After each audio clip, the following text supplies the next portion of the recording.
Everyone, कैसे आप सब लोग? आई होप आप सब लोग एकदम बढ़िया होंगे और अब धीरे धीरे जो है टेंशन में भी आ रहे होंगे बिकॉज अब प्रैक्टिकल स्टार्ट होने वाले हैं और फिर उसके बाद बोर्ड एग्जाम्स आ जाएंगे और फिर सीयूईटी भी आपके पास जो है यहाँ पर खड़ा हुआ है कि भैया हमें भी जो है सॉल्व करो।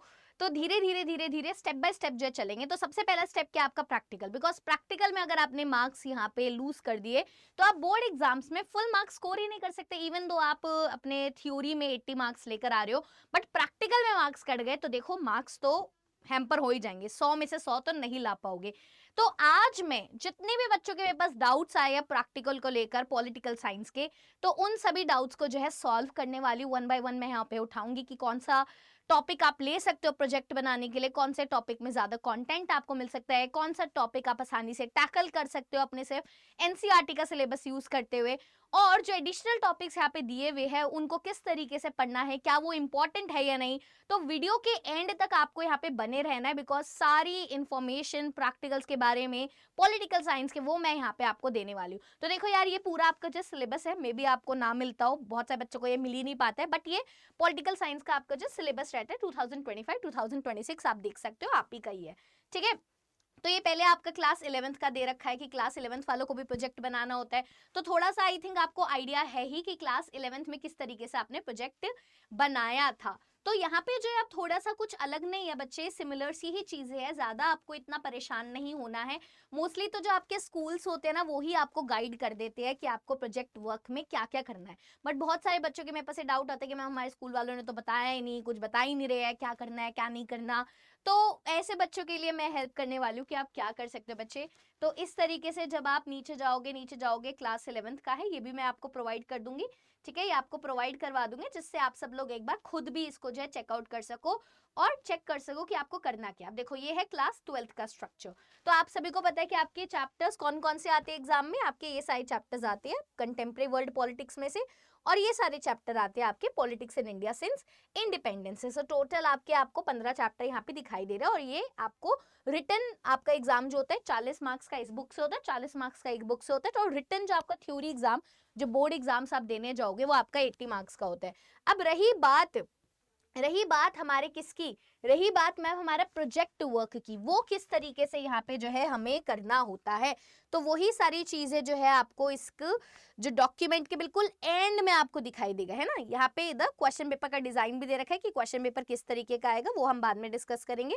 अभी पहले आपको ये देखना है कि मैम हमारा प्रैक्टिकल से रिलेटेड चीजें आप बताओ। देखो अब ये है गाइडलाइंस फॉर प्रोजेक्ट वर्क, कि आपको प्रोजेक्ट वर्क कैसे करना है, क्या क्या क्या चीजें आपको फॉलो करनी है। तो प्रोजेक्ट वर्क बच्चे आपके 20 मार्क्स का है। कितने मार्क्स का है यहाँ पे आप देख रहे हो, 20 मार्क्स का आपका प्रोजेक्ट वर्क है और 20 मार्क्स बहुत होते हैं और 20 में से 20 मिलते हैं, बहुत आसानी से मिल जाते हैं। ऐसी बात नहीं है कि इसमें कोई हार्ड एंड फास्ट रूल है कि मैम मिलेंगे या नहीं, बट यार फिर भी थोड़ा बहुत तो मेहनत करनी पड़ती है ना, इक्का दुक्का मार्क्स भी नहीं कटना है बिकॉज हमें तो 100 में से 100 मार्क्स लाने हैं। ठीक है, तो ये ऑब्जेक्टिव दे रखा है, टीचर का रोल दे रखा है कि टीचर का, आपका स्कूल की टीचर का क्या रोल होना चाहिए। ठीक है, अब यहाँ पे आपको समझना है कि प्रोजेक्ट वर्क में ये 20 मार्क्स किस तरीके से बाइफरकेटेड है। तो 20 मार्क्स में से 10 मार्क्स तो आपके वाइवा के है, वाइवा आपका 10 मार्क्स का होने वाला है और प्रोजेक्ट वर्क 10 मार्क्स का। तो वाइवा का रोल तो बहुत इंपॉर्टेंट है मैम। हाँ बच्चे, वाइवा का रोल बहुत इंपॉर्टेंट है। जो भी आप प्रोजेक्ट बनाओगे उसके बारे में आपको पता होना चाहिए, मतलब यहाँ पे किसी का टेप नहीं सकते, और अगर आपने टेपा भी है किसी का तो आपको पढ़कर जाना पड़ेगा बिकॉज वाइवा में क्वेश्चंस पूछे जा सकते हैं। ठीक है, तो यहाँ पे अगर आप देखोगे प्रोजेक्ट जो इंडिविजुअल भी हो सकता है, पेयर, ग्रुप ऑफ 4-5 ईच। अब ये डिपेंड करता है कि आपके स्कूल वाले किस तरीके से बनवा रहे हैं। सो आई वुड से कि आप इंडिविजुअली बना सकते हो जिससे आप खुद के ऊपर निर्भर रहो, आपकी अपनी प्रोजेक्ट फाइल रहे। ठीक है, तो यहाँ पे अब आपका इस तरीके से होता है, आपको अपने प्रोजेक्ट वर्क में इंट्रोडक्शन लिखनी है, उसके 2 मार्क्स आपको मिलेंगे, है ना। प्रोजेक्ट फाइल में इंट्रोडक्शन होनी चाहिए, आपने क्या क्या कंटेंट उस टॉपिक में, क्या क्या फर्दर सब पॉइंट्स है आपके, वो होने चाहिए 3 मार्क्स का। अब आप उस प्रोजेक्ट वर्क को प्रेजेंट भी करोगे, है ना, अपने टीचर को दोगे तो आप बताओगे ना कि मैंने क्या क्या क्या क्या क्या क्या लिखा है इसमें, किस बारे में बनाया है, क्यों इस टॉपिक को चूज किया। तो प्रेजेंटेशन के भी 3 मार्क्स है। फिर लास्ट में आपको कंक्लूजन भी होना चाहिए, बिब्लियोग्राफी भी होना चाहिए कि आपने कौन कौन से सोर्सेज यूज करे हैं वगैरह वगैरह, सब कुछ आपका यहाँ पे मेंशन होना चाहिए। ऑन देन वाइवा आप देख रहे हो सबसे ज्यादा वेटेज इस वाइवा की है, तो टोटल आप मिलाओगे तो आपके 20 मार्क्स का आपका जो है पूरा प्रैक्टिकल होने वाला है। तो ये वाइवा बहुत इंपॉर्टेंट है, और ये वाइवा बच्चे ऐसा नहीं है कि मैम कुछ भी पूछ लेगी, नहीं, इट डिपेंड्स कि आपने कौन सा प्रोजेक्ट वर्क उठाया है, उसका क्या सिग्निफिकेंस है हमारे सिलेबस से, तो उस तरीके के क्वेश्चंस पूछे जाते हैं। ठीक है, तो अब अगर आप देखोगे सजेस्टेड टॉपिक्स ये क्लास 11th वालों के लिए था, है ना, वहीं पर अगर आप देखोगे क्लास 12th के टॉपिक्स कि आपके पास कौन कौन से टॉपिक्स अवेलेबल है, और मेरे अकॉर्डिंगली आप कौन कौन से टॉपिक्स चूज करके अपना जो है प्रोजेक्ट बना सकते हो आसानी से। तो जैसे एक नाम है ना, नॉन अलाइंड मूवमेंट का 1961 से लेकर प्रेजेंट टाइम्स तक उसका क्या रोल रहा है, division of Germany with special focus on the construction and the dismantling of the Berlin wall, end of bipolarity से, CIS central Asian Republic, disintegration of USSR with special focus on Gorbachev, Arab Spring, cover the negative as well as positive aspects of relationship between India and the following countries। अब देखो बच्चे मेरे से लोग बच्चे पूछते रहते हैं मैम अरब सिंह आया है, अरब स्प्रिंग, सॉरी सिंह बोल रही हूँ, अरब स्प्रिंग से क्वेश्चन आया, अरब स्प्रिंग से क्वेश्चन आया, बच्चे वो आपको नहीं आते हैं बोर्ड एग्जाम में वो क्वेश्चन, वो आपको बस इधर प्रोजेक्ट में टॉपिक होता है तो थोड़ा बहुत आपको दिख जाता है यहाँ पे क्वेश्चंस में, गूगल पे दिख जाता है, बट एज सच आपका सिलेबस में अरब स्प्रिंग नहीं है, ये उन्होंने उससे मिलता जुलता टॉपिक है। Actually end of bipolarity chapter में हमने पढ़ा था कि कैसे जो है सेंट्रल एशियन रिपब्लिक्स अब डेमोक्रेसी की डिमांड करने लगे थे, तो अरब स्प्रिंग उसी से रिलेटेड टॉपिक है ना। तो आप ये वाला टॉपिक भी बना सकते हो कि इंडिया और रशिया का relation, India China, India Pakistan, India Bangladesh, ASEAN, European Union, Brexit, BRICS, SAARC, India's nuclear policy, United Nations with focus on India's candidature in Security Council, UN agencies, UNICEF, UNESCO, WHO, pandemic, COVID-19, its global impact, okay, partition of India, theory behind it and its legacy, comparison between Niti Aayog and Planning Commission, election 2019, rise of BJP and the downfall of Congress, imposition of emergency in India, NDA 3 and NDA 4, social and economic welfare programs। ठीक है, अब यहाँ पे आप ये वाली line देखो, इसमें क्या लिखा हुआ है, ये वाला मैं अभी बाद में बताऊंगी, पहले मैं आपको ये बता रही हूँ कि मैम इनमें से कौन से टॉपिक्स बेस्ट है जिस पे हम क्या कर सकते हैं, जिस पे हम जो है यहाँ पे प्रोजेक्ट वर्क कर सकते हैं।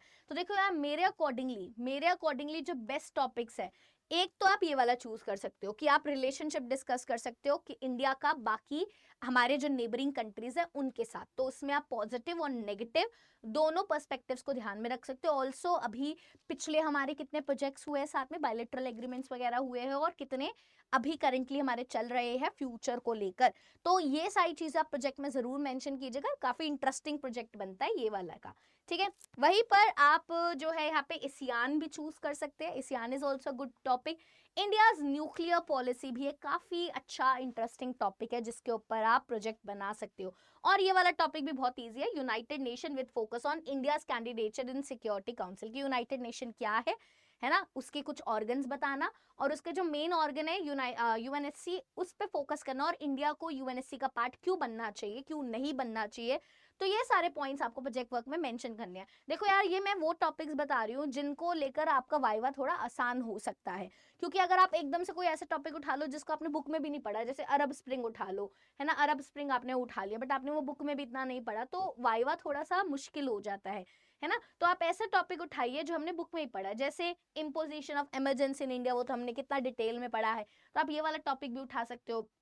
ठीक है, पार्टीशन ऑफ इंडिया, ये वाले इससे भी कोई भी क्वेश्चन पूछेगा तो आप खुद के मन से भी बता सकते हो, इतनी अंडरस्टैंडिंग तो है ही हमें पार्टीशन को लेकर, है ना, तो आप ये वाला टॉपिक भी चूज कर सकते हो आप। और जो comparison between NITI Aayog and planning commission भी, ये वाला टॉपिक भी उठा सकते हो। तो कुछ ये 5-6 टॉपिक्स है जो बेस्ट रहते हैं, थोड़े सेफर साइड पे रहते हैं, जिनसे अगर क्वेश्चंस पूछा भी गया वाइवा में, सो आप इतने एलिजिबल होगे कि आप आंसर दे पाओ। ठीक है बच्चे, तो आप इन टॉपिक्स को यहाँ पे उठा सकते हो, और याद रखना प्रोजेक्ट फाइल बनाते वक्त ये जो आपकी मार्किंग है इसका ध्यान रखना कि आपके प्रोजेक्ट फाइल में ये चीजें होनी चाहिए। ठीक है, ये चीजें आपकी होनी चाहिए। अब रही बात, एक और डाउट रहता है बच्चों को कि मैम ये नीचे ना एक एडिशनल रेफरेंस मटेरियल दे रखा है, तो नोट यहाँ पे दे रखा है कि ये जो एडिशनल रेफरेंस मटेरियल है वो सिर्फ क्लासरूम में डिस्कशन के लिए है, और यहाँ पे बोर्ड एग्जामिनेशन में इसको नहीं पूछा जाएगा, समझ गए। तो वो जो अरब स्प्रिंग वाला पॉइंट है तो क्लास 11th का है। ठीक है, क्लास 12th में अगर मैं जाती हूँ तो क्लास 12th में अगर यहाँ पे जाओगे, wait wait wait wait wait wait wait अगर आप क्लास 12th में जाओगे, ठीक है, तो यहाँ पे एंड ऑफ बाइपोलैरिटी में सब टॉपिक अरब स्प्रिंग, तो ये आपका बोर्ड एग्जाम में नहीं पूछा जाएगा बच्चे। हाँ, ये प्रोजेक्ट में भी तभी पूछा जाएगा जब आप इसको रिलेटेड प्रोजेक्ट बना रहे हो, अदरवाइज क्यों ही पूछेगा ना एग्जामिनर आपसे, आपका जो वाइवा लेगा, है ना। तो फिर भी अगर आपका मन करे आप एक बार रीड ऑन कर सकते हो, वैसे ऐसा नहीं पूछा जाएगा अनटिल अनलेस आपने वो टॉपिक ना चुना, बोर्ड एग्जाम्स में तो आएगा ही नहीं। तो एंड ऑफ बाइपोलैरिटी में अगर आपको अरब स्प्रिंग रीड करना है, बस छोटा सा दे रखा है पैराग्राफ, इसमें यही बता रखा है कि कैसे सेंट्रल एशिया में बहुत सारी कंट्रीज, जैसे तुनिशिया में ये मूवमेंट स्टार्ट हुई थी, किसके अगेंस्ट स्टार्ट हुई थी, यहाँ पे ऑटोक्रेटिक रूल के खिलाफ, डिक्टेटर रूल के खिलाफ, डेमोक्रेसी नहीं थी, बहुत टाइम तक जो है राजा बने पड़े बैठे थे, और and people were demanding democracy over here, है ना। तो ये अरब स्प्रिंग, अरब वाले रीजन में अब लोग क्या कर रहे थे, डेमोक्रेसी की डिमांड कर रहे थे, तो वही अरब स्प्रिंग है, ठीक है।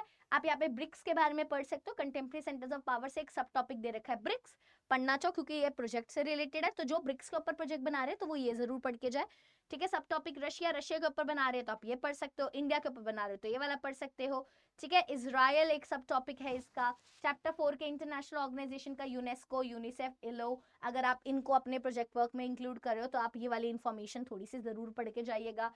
Security in the contemporary world, terrorism word है, इसको भी एक बार आप रीड कर सकते हो बच्चे, वैसे एज सच टेररिज्म तो हमने नॉर्मल सिलेबस में ही पढ़ा है तो कोई दिक्कत परेशानी नहीं है। ऑल्सो पार्ट बी अगर आप देखोगे, politics in India since independence, Sardar Patel ji और उन्होंने कैसे जो है नेशनल इंटीग्रेशन में एक इंपॉर्टेंट रोल प्ले किया, प्रिंसली स्टेट्स को इंटीग्रेट करने में एक इंपॉर्टेंट रोल प्ले किया, वो आप रीड कर सकते हो। कोई कोई नई चीज नहीं है यार यहाँ पे जो आप परेशान हो रहे हो, आराम से मक्खन की तरह अपनी प्रोजेक्ट फाइल बनाओ, ठीक है, अच्छे से बनाओ, उसमें मेहनत करो, रिसर्च वर्क ज्यादा हो, है ना, सुंदर वुंदर तो चलो अलग बात है, प्रेजेंटेबल हो, रिसर्च वर्क ज्यादा हो। आजकल तो यार आपके पास कितने सारे रिसोर्सेज है, चैट जीपीटी का डायरेक्टली यूज मत करना, फिर वो पता चल जाता है कौन सा है, अपना थोड़ा दिमाग लगा के फिर उसको जो है यूज करना आप, ठीक है। यहाँ पे अगर आप देखोगे, गॉड,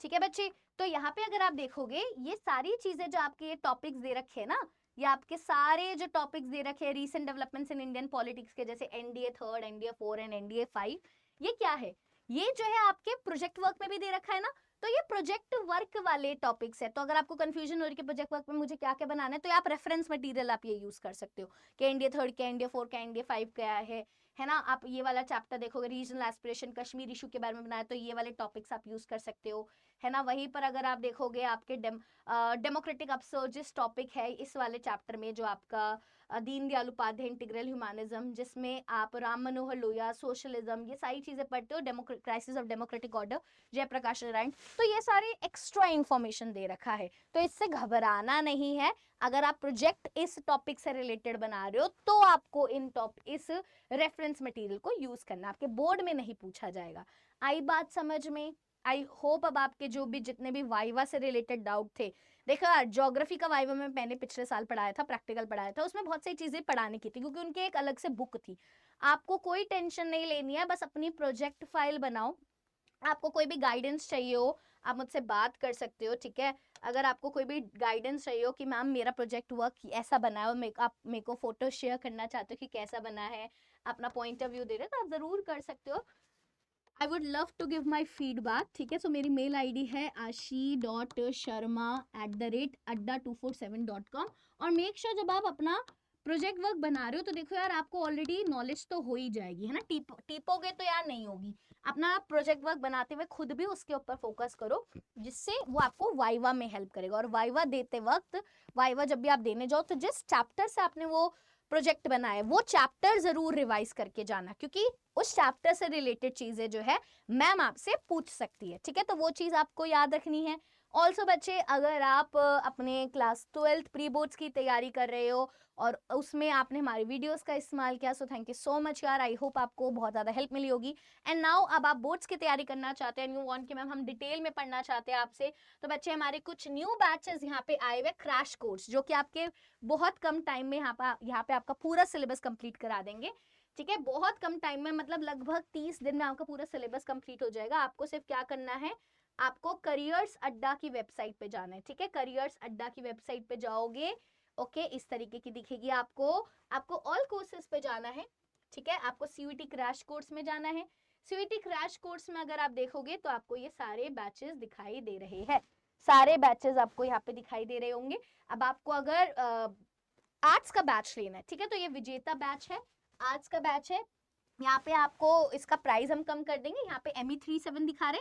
इस कूपन कोड को हटाकर बच्चे यहाँ पे आप आशी, ठीक है, आशी 20 कूपन कोड लगा सकते हो, आशी 20, आशी 20 जैसे आप लगाओगे बच्चे तो आपका यहाँ पे डिस्काउंट हो गया। आशी 20 लगाया ना आपने, तो आशी 20 लगा के आपका ये 1232 का आपको ये प्राइस पड़ेगा। तो जल्दी से जाओ यार, इन बैचेस को ले लो, बिकॉज इतने अफोर्डेबल प्राइस में आपका not only political science, history, geography, English, Hindi, maths, economics सब कवर होने वाला है, ठीक है। तो ये कूपन कोड यूज कर लेना, जिससे आप मेरे को पता चलता रहेगा कि मेरे थ्रू कौन कौन से बच्चे जुड़ रहे हैं और जिससे मैं उनकी और ज्यादा हेल्प कर पाऊँ, ठीक है। और ऑल्सो अगर आपको कोई डाउट है तो आप सब लोग मुझे मेल कर सकते हो, कोई कौन सा बैच आपके लिए बेस्ट रहेगा। ऑल्सो प्लीज मेरा टेलीग्राम चैनल भी आप प्लीज ज्वाइन कर लीजिए। मेरा टेलीग्राम चैनल की आईडी है @humanities @humanities_by_ashi_ma'am_adda247, ठीक है।